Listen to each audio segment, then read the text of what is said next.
Hello student, स्वागत है आपका आईसीटी वर्चुअल क्लासेस में। मैं हूं कविता, आपकी बायो टीचर। उम्मीद करती हूं आप सभी अच्छे होंगे और स्वस्थ होंगे। तो क्लास स्टार्ट करेंगे अपना चैप्टर, जिसमें हम बात कर रहे हैं breathing and exchange of gases, यानी कि हम बात कर रहे हैं रेस्पिरेशन के बारे में। रेस्पिरेशन में अभी तक हमने जो चीज़ें समझी है वो है हमारा रेस्पिरेटरी सिस्टम। ठीक है, ये हमारा रेस्पिरेटरी सिस्टम आता है। ये हमारा आता है थोरैसिक कैविटी। इसमें हम बात कर रहे हैं थोरैसिक चैम्बर के बारे में। ये हम यहाँ पर देख रहे हैं मैकेनिज्म इनहेलेशन और एक्सहेलेशन, यानी कि इनहेल और एक्सहेल कैसे किया जाता है। तो हमने कहा कि सबसे पहले हम इनहेलेशन को देखेंगे, जिसे इंस्पिरेशन भी कहते हैं या अंतःश्वसन भी कहते हैं। हमने कहा दो मसल्स होती हैं, इंटरकॉस्टल मसल्स। इंटरकॉस्टल मसल्स जो होती हैं वो आउटर इंटरकॉस्टल मसल्स और इनर इंटरकॉस्टल मसल्स होती हैं। हम बात करेंगे यहाँ पर आउटर इंटरकॉस्टल मसल्स की। ये जब यहाँ पे कॉन्ट्रैक्ट होती हैं तो आपने कहा ये जो बोन है ऐसे ही ऐसे को उठ जाती हैं। ठीक है, तो जब बोन ऐसे उठेंगी तो आपका जो थोरैसिक कैविटी है वो भी क्या होगी, एक्सपेंड होगी। ठीक है, वो भी क्या होगी, यहाँ पे आपने कहा एक्सपेंड होगी। दूसरा, जब आपका डायाफ्राम जो है वो भी कॉन्ट्रैक्ट होता है, नीचे आता है, तो भी आपका जो थोरैसिक कैविटी है तो वो भी एक्सपेंड होती है, क्योंकि थोरैसिक कैविटी आपके लंग से अटैच्ड है। किसकी थ्रू अटैच्ड है, आपने कहा जो प्लूरल फ्लूइड हमने देखा था विसरल प्लूरा और पैराइडल प्लूरा के बीच में, उसकी वजह से क्या है, अटैच्ड है। अब अगर थोरैसिक कैविटी एक्सपेंड करती है, थोरैसिक कैविटी अगर उसका साइज बढ़ता है तो लंग्स का साइज भी बढ़ेगा। जब लंग्स का साइज बढ़ेगा तो जो यहाँ पे प्रेशर होगा गैसेस का वो यहाँ पे लो हो जाएगा, यानी कि कंसंट्रेशन जो ग्रेडियंट है या कंसंट्रेशन जो डिफरेंस है वो यहाँ पे क्रिएट हो जाता है। अब यहाँ पर क्या होता है, जो गैस है वो हायर कंसंट्रेशन से लोअर कंसंट्रेशन में आ जाती है। तो ये है इनहेलेशन, जब हम इनहेल करते हैं।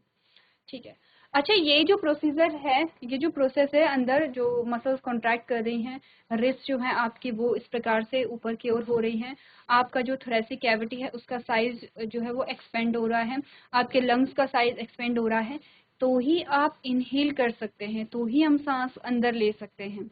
ये सारी चीज़ें नहीं होंगी तो हम सांस अंदर नहीं ले पाएंगे। कितना इजी लगता है ना, जैसे जब हम सोचते हैं कि ठीक है हम सांस ले रहे हैं सांस छोड़ रहे हैं तो कौन से बड़ी बात है, हमने सांस अंदर ली है या हमने सांस छोड़ी है, ये तो हम अपनी मर्जी से करते हैं। आप अपनी मर्जी से तभी करते हैं जब ये चीज़ें अंदर होती हैं। ठीक है, तो कॉन्ट्रैक्शन हुआ है। अब हमने कहा फिर जब इनहेलेशन होता है तो यहाँ पे एनर्जी की रिक्वायरमेंट होती है, और हमने कहा ये एक्टिव प्रोसेस होगी। एक्सहेलेशन जस्ट अपोजिट होगा, आपके इंटरकॉस्टल मसल जो है वो रिलैक्स हो जाएंगे, आपका डायाफ्राम जो है वो रिलैक्स होकर के ऊपर आ जाएगा। जब कॉन्ट्रैक्ट हुआ था तो नीचे आया था, जब रिलैक्स होगा तो ऊपर चला जाएगा। और इस तरीके से हमारा जो यहाँ पे थोरैसिक कैविटी है उसका साइज जो है वो एक्चुअल पोजीशन में आ जाता है। हमारे लंग्स भी हमारी एक्चुअल पोजीशन में आ जाते हैं। जब लंग्स का साइज यहाँ पे डिक्रीज होगा तो एयर का प्रेशर इंक्रीज होगा, एयर का प्रेशर इंक्रीज हो जाता है तो यहाँ पे एयर का कंसंट्रेशन जो है वो ज़्यादा होगा। अब जो एयर है वो क्या होगा, हायर कंसंट्रेशन से लोअर कंसंट्रेशन में बाहर की ओर जाएगी। इसको हम एक्सहेलेशन या बाह्य श्वसन यहाँ पे कहते हैं। ये बात क्लियर है? यहाँ पर कोई कंफ्यूजन है तो आप पूछ सकते हैं। चलो, अगर यहाँ तक कोई कंफ्यूजन नहीं है तो आगे बढ़ते हैं, बात करते हैं पार्शियल प्रेशर के बारे में, जिसे हम पीपीवी कहते हैं शॉर्ट में। पार्शियल प्रेशर क्या है, अपने कहा जो गैस का मिक्सचर है उसमें किसी गैस का जो प्रेशर होता है उसे हम पार्शियल प्रेशर कहते हैं। अब अगर हम बात करें यहाँ पर जो पार्शियल प्रेशर है, आपने कहा अगर हम देखें हमारी बॉडी में जो मिनिमम पार्शियल प्रेशर होता है किसका, कार्बन डाइऑक्साइड का, वो होता है 40 mmHg। और जो मैक्सिमम पार्शियल प्रेशर होता है कार्बन डाइऑक्साइड का वो होता है 45 mmHg। 45 से ऊपर नहीं जाना चाहिए, क्यों, क्योंकि CO2 क्या होती है हमारे लिए, टॉक्सिक गैस होगी हमारी बॉडी के लिए। अगर हम बात करें यहाँ पे ऑक्सीजन की, तो हमने कहा ऑक्सीजन का जो पार्शियल प्रेशर है वो 95 mmHg से 104 तक भी होता है। ठीक है, क्लियर है? अब आपसे पूछा गया था, हम वापस आते हैं यहाँ पर, आपसे कुछ क्वेश्चन पूछे गए थे कि जो लंग्स में जो एल्वेलाई है वहाँ पे पार्शियल प्रेशर जो है ऑक्सीजन और कार्बन डाइऑक्साइड का वो कितना होगा। ठीक है, फिर उसके बाद सेकंड जो हमारे पास आता है वो आर्टरीज और आपकी वेन आती हैं, और तीसरी आपकी जो सेल है वो आती है।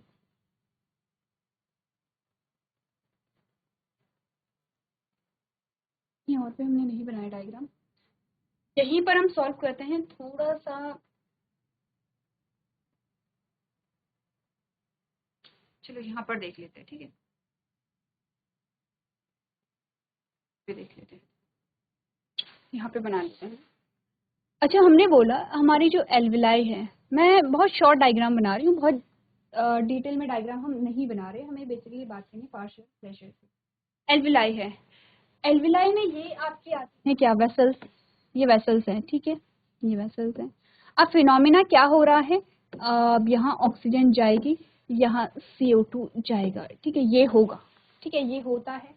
अगर इसको होने से पहले मैं आपसे पूछूं, बताओ पार्शियल प्रेशर जो है एल्विलाई में, जो मैक्सिमम जो पार्शियल प्रेशर होगा, जो जिसका ज़्यादा पार्शियल प्रेशर होगा, वो कौन सी गैस होगी।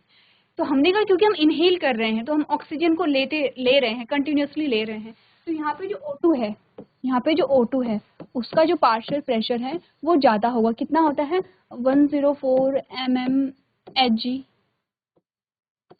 ऑलमोस्ट इतना होता है, ठीक है।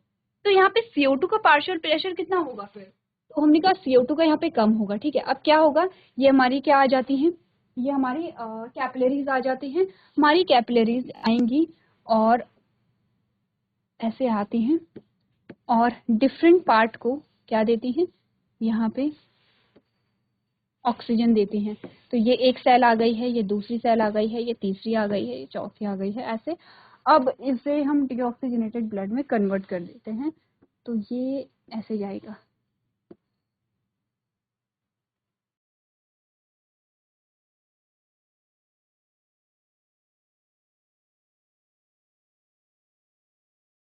ठीक है, ये समझ में आ रही है, ये क्या है, ये रेड है, ये ब्लू कलर है, कलर डिफ्रेंशिएट कर पा रहे हैं, ठीक है। ये आपकी आर्टरी है, ये आपकी वेन है, ये आपकी कैपिलरीज है। ऑक्सीजनेटेड ब्लड जो है वो किस में होता है, आर्टरी में होता है। यहाँ पर अगर हम पार्शियल प्रेशर देखें, मैक्सिमम पार्शियल प्रेशर किसका होगा, अगेन ऑक्सीजन का पार्शियल प्रेशर यहाँ पे ज़्यादा आता है, ऑक्सीजन का जो पार्शियल प्रेशर है वो ज़्यादा होगा। यहाँ पे पार्शियल प्रेशर जो हो जाता है 95 mmHg हो जाता है, ठीक है। अगेन यहाँ पे CO2 का जो पार्शियल प्रेशर है वो कितना होगा, लो होगा। अगर हम बात करें वेन में, तो वेन में जो मैक्सिमम पार्शियल प्रेशर है वो किसका होगा, आपने कहा CO2 का होगा, तो CO2 का यहाँ पे कितना होगा, 45 mmHg होगा, किसका, CO2 का, किस में, वेन में, ठीक है। यहाँ पर वेन में किसका होगा, वेन में CO2 का पार्शियल प्रेशर ज्यादा होगा, ऑक्सीजन का कम होगा। आर्टरी में ऑक्सीजन का पार्शियल प्रेशर ज्यादा होता है, कार्बन डाइऑक्साइड का कम होगा। आपकी जो एल्विलाई होती है उसमें जो ऑक्सीजन है उसका पार्शियल प्रेशर यहाँ पे ज्यादा होता है, ठीक है। क्लियर है, इतनी बात क्लियर है। अगर यहाँ पर इससे रिलेटेड कोई क्वेश्चन आता है तो क्या आप इसे सॉल्व कर लेंगे।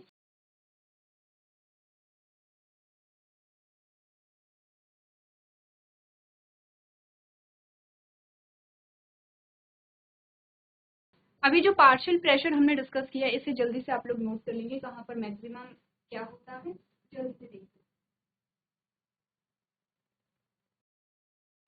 अब हमें डिस्कस करना है गैसेस एक्सचेंज, ठीक है। हमारे पास जो टॉपिक अभी तक आ गया है वो ये है कि एयर जो है जब हमने इनहेल किया है तो इनहेल करके जो ऑक्सीजन है वो हमारी एल्विलाई में भर गई है। अब एल्विलाई से जो गैस है वो हमारे कैपिलरी में कैसे जाती है उसके लिए हमें थोड़ा सा समझना पड़ेगा जो एल्विलाई का स्ट्रक्चर है वो। तो हमने कहा ये एल्विलाई है, ठीक है, और ये हमारी क्या है, कैपिलरी है, ये कैपिलरी होगी। हमने क्या बोला था, जहां पर गैस एक्सचेंज होगा वहां पर कैपिलरी ही होती है, ठीक है, ये कैपिलरी आ गई, यस। अब यहाँ पर जो एल्विलाई है वो सिंगल सेल से बनी होती है, सिंगल सेल की एक मेम्ब्रेन होती है ये वाली,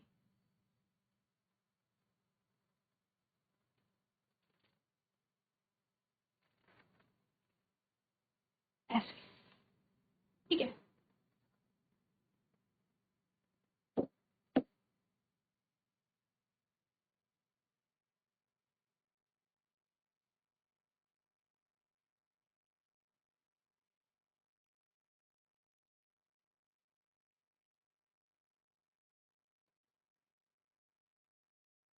ये क्या बनी होती है, सिंगल सेल से बनी हुई होती है। सेम वैसे ही आपकी जो यहाँ पे कैपिलरी है ये भी ऐसे सिंगल सेल से ही बनी होती है, नाम हम अभी देखेंगे। हमें ये देखना है कि जो हमारा ब्लड है वो कितनी लेयर्स को यहाँ पे क्या करता है, कवर, कितनी लेयर को क्रॉस करता है।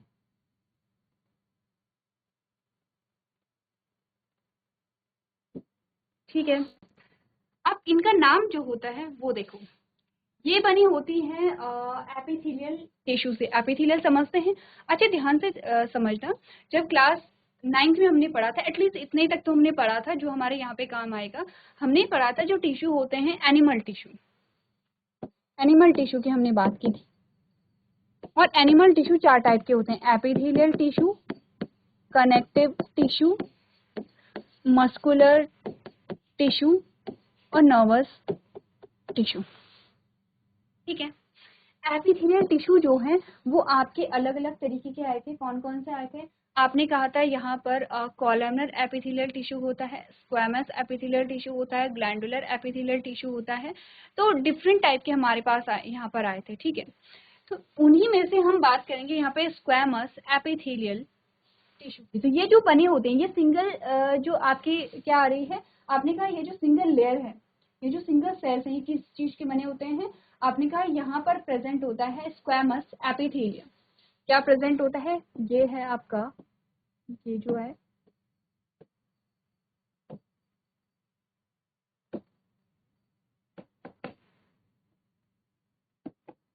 ये जो लेयर होती है वो स्क्वैमस एपिथेलियम की होती है, सिंगल लेयर यहाँ पर होगी। ठीक है, ये सेम जो बना होता है, ये हटा दो,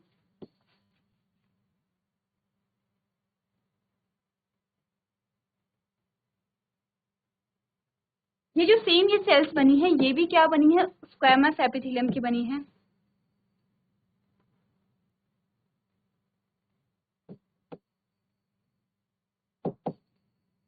लेकिन इसको हम एंडोथीलियम भी कहते हैं, एंडोथीलियम।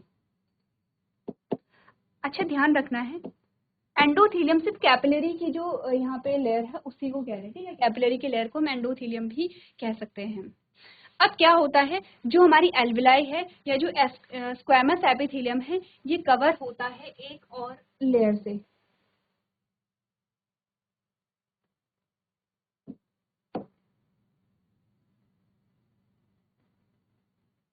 एक और मेम्ब्रेन से।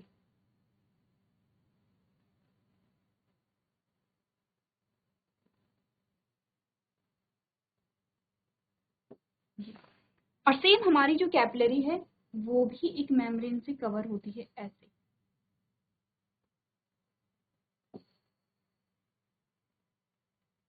तो ये दोनों मेम्ब्रेन हमारी सेम हो गई हैं। इन मेम्ब्रेन का नाम क्या है यहाँ पर? इसको हम कहते हैं बेसमेंट, बेसमेंट मेम्ब्रेन। ठीक है, बेसमेंट मेम्ब्रेन। इधर हम कुछ और देख लेंगे, बेसमेंट मेम्ब्रेन में इधर स्क्वैमस एपिथेलियम भी थोड़ा सा इधर लिख लेती हूँ।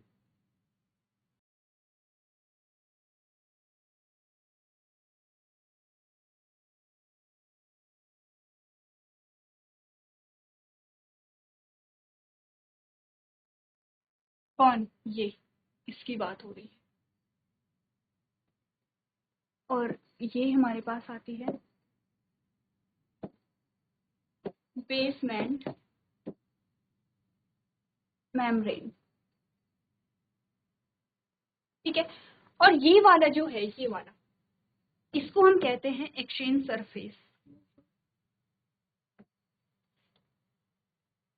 इसको हम कहते हैं एक्सचेंज सरफेस। क्यों? क्योंकि यहाँ पर होगी ऑक्सीजन।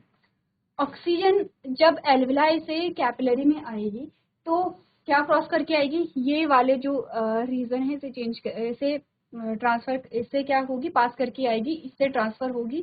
तो ये बेसिकली क्या कर रहा है? एक्सचेंज कर रहा है। यहाँ से जो ऑक्सीजन है ये एल्विलाई से कहाँ आ रही है? कैपिलरी में आ रही है। तो ये वाला जो रीजन है ये एक्सचेंज सरफेस हमारा होगा। अब हम कहते हैं कि ऑक्सीजन को यहाँ पर एल्विलाई से कैपिलरी में आने के लिए कितनी लेयर क्रॉस करनी पड़ती हैं? तो उसे बेसिकली 3 लेयर क्रॉस करनी पड़ती है। कौन कौन सी होती है? पहली जो लेयर है दैट इज स्क्वैमस एपिथेलियम, दूसरी जो लेयर है that is basement layer, and तीसरी जो लेयर है दैट इज स्क्वैमस एपिथेलियम, ये एंडोथेलियम इसे कहेंगे। एंडोथेलियम ब्रैकेट में आपको रखना है ताकि आप इन दोनों में डिफरेंस को बता सके, ठीक है, कि दोनों में डिफरेंस क्या है, ठीक है। अब ऑक्सीजन पहले जो क्रॉस करेगी वो किसे करेगी? आपने कहा स्क्वैमस एपिथेलियम, फिर उसके बाद किसे क्रॉस करेगी? आपने कहा बेसमेंट मेम्ब्रेन, फिर किसे क्रॉस करेगी? आपने कहा यहाँ पर ये एंडोथेलियम को करेगी, और फाइनली ऑक्सीजन हमारी कैपिलरी में आ जाती है, ठीक है।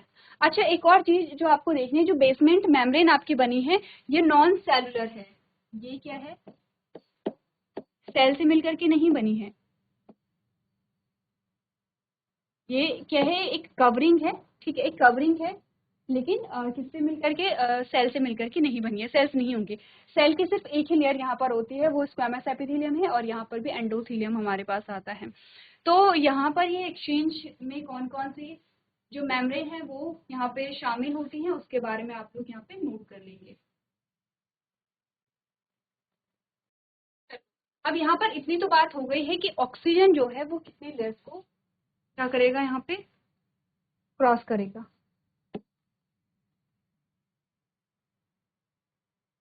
देखो, अब हमारे पास जो कंडीशन आई है वो कैसी आई है? वो ये है कि ये हमारा एल्विलाई है ऐसे, ये हमारी कैपिलरी है ये ऐसे, और यहाँ से जो ऑक्सीजन है वो आ गया है, यहाँ पर हमारा पूरा ब्लड है, ठीक है, ये हमारा ब्लड है। अब आप ये नहीं कहेंगे ब्लड रेड होता है, यस ऑफ कोर्स हमारा ब्लड रेड होता है, लेकिन हम यहाँ पे क्या होगा? रेड कलर में हमें दिखाई नहीं देगा। तो ये पूरा ब्लड है यहाँ पे। अब आपने कहा जो ऑक्सीजन है वो फ्लूइड सॉल्युबल नहीं है, यानी कि ये बहुत अच्छे से यहाँ पर सॉल्युबल नहीं है या सॉल्युबल नहीं होगा। ये ऑक्सीजन यहाँ पर आ गया है ये। अब हमने कहा जो ब्लड है, ब्लड के 2 पार्ट हमने पढ़े थे, कौन कौन से हैं? प्लाज्मा है और हमारी क्या है यहाँ पर सेल्स होती हैं। तो हमने कहा ब्लड में प्लाज्मा और हमारी कुछ सेल्स होती हैं, जैसे कुछ सेल्स में कौन सी आती हैं? क्या है ये? हमारी आरबीसी, ठीक है। आरबीसी को बना देते हैं हम किस कलर में? रेड कलर में। हमें दिखाई नहीं देगा, चलिए सेम रहने देते हैं। तो ये हमारी आरबीसीज आती हैं।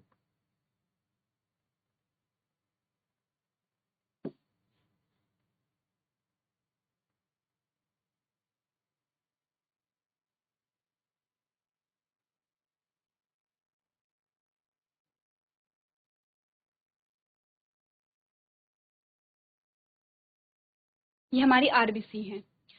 आरबीसी जो है यहाँ पे और डब्ल्यूबीसी भी होंगी। डब्ल्यूबीसी कैसे होती है? कलरलेस होती हैं। आरबीसी में हमने कहा एक पिगमेंट होता है, क्या है उस पिगमेंट का नाम? हीमोग्लोबिन है, ठीक है। चलो हीमोग्लोबिन के स्ट्रक्चर पे हम बाद में जाएंगे। तो हमने कहा कि यहाँ पे जो ऑक्सीजन है वो बहुत ज़्यादा ऐसा नहीं है कि वो यहाँ पे क्या हो जाएगा? डिजोल्व हो जाएगा, डिजोल्व नहीं होता है। तो ये ऑक्सीजन क्या करेगा? आपने कहा जो इसका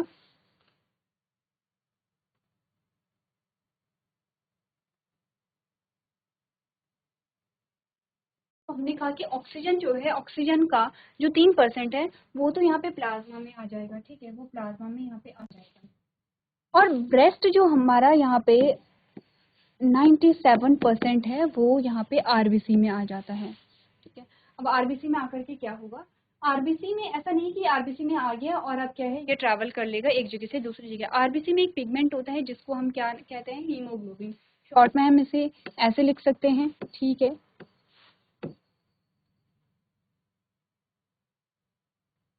अगर आपको ध्यान होगा प्रीवियस चैप्टर जब हमने पढ़ा था डाइजेशन, जब हमने डाइजेशन पढ़ा था, डाइजेशन में हम क्या पढ़ रहे थे? बाइल कंपोजिशन पढ़ रहे थे। जल्दी से याद कीजिए, बाइल कंपोजिशन।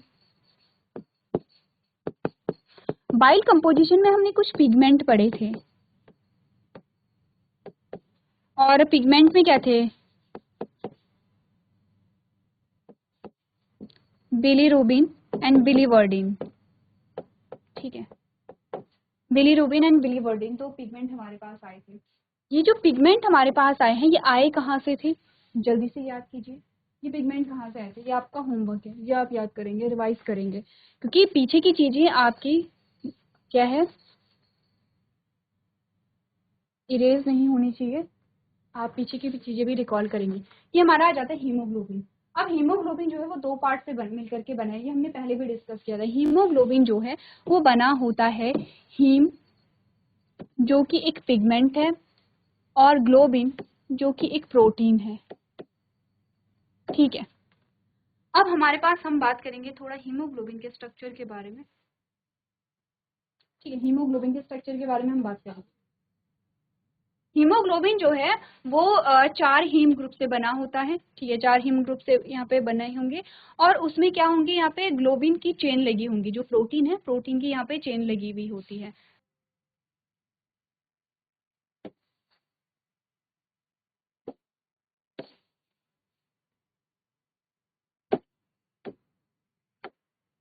चलो यहीं पे डिस्कस करते हैं। हमने कहा हीमोग्लोबिन जो है यहाँ पे ऐसे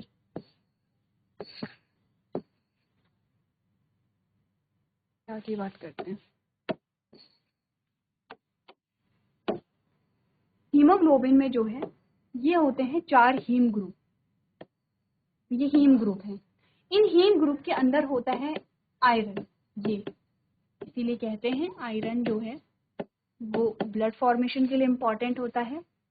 यहाँ इन हीम ग्रुप पे क्या लगी होती है, यहाँ पे ग्लोबिन की चेन लगी होती है।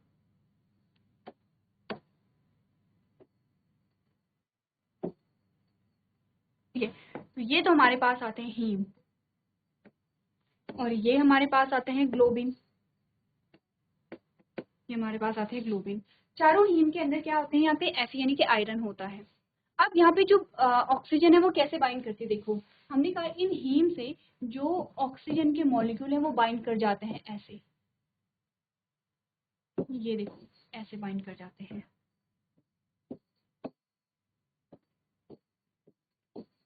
यानी कि एक हीमोग्लोबिन जो है वो ऑक्सीजन के 4 मॉलिक्यूल को कैरी करता है यहाँ पे। ठीक है, वो क्या करता है, यहाँ पर एक हीमोग्लोबिन जो है ऑक्सीजन के 4 मॉलिक्यूल को कैरी करेगा।